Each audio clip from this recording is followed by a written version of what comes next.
Have a good look at this picture. Phoenix FC standards and culture. This is what we believe in as a club. This is what we want to see all around us. We want to have friendships. We want to see passion. We want to learn and improve all the time. We want to spread joy. Be brave. We want positive coaches. We want parent participation and player agency, taking responsibility. Here are some samples from the big leagues about culture and standards. Pete Carroll from the Seattle Seahawks talked about winning forever. And what that meant was like making little improvements every day. We are all in to get better. Leaving the jersey in a better place was the mantra for the New Zealand All Blacks. And sweeping the sheds, never be too big to do the small things. Doc Rivers from the NBA talks about Ubuntu culture, making others better by being the best you can be.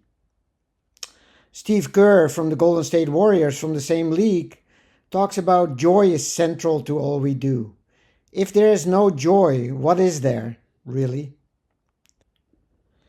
That brings me to the next thing. Most important for players. Can you live above the line? Living above the line comes with discipline. And discipline comes from the Latin word discere, which means to learn. You cannot learn without discipline. Living below the line is living by default. So let's look at that a little bit more precisely. Living above the line is hard. It's intentional. It's with purpose. It's focused. It's chosen by you. Whereas living below the line is easy, emotional. Let's have another piece of pizza. Or, today I don't feel like going to practice. Or I'd rather play another video game than watching my Trace video. Easily distracted and easily influenced by social forces. That's what living below the line means.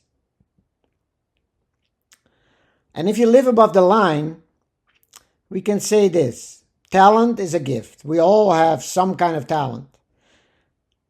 But discipline is a choice. The combination of it is elite. High performance is behavior. Performance is a behavior. It's a choice. This is what we often see before training or games. Players rushing to the goal, balls flying in every direction. It's loud, it's energetic, but it's also aimless. No structure, no intention, no awareness of others.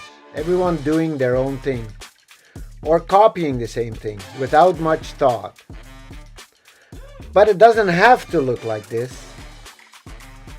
It can look like players choosing to get better, competing in 1v1s, fine-tuning their touch, connecting with teammates, or simply playing with creativity and purpose. It's still energy, but now it's focus. It's still fun, but now it's meaningful. This is performance, not just in how we play, but in how we prepare. It's a mindset, a habit, a choice.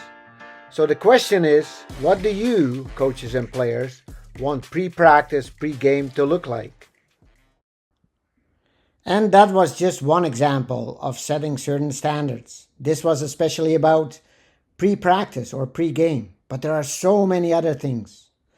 So your job as a team today is to start looking at some of these things that you want from each other this season.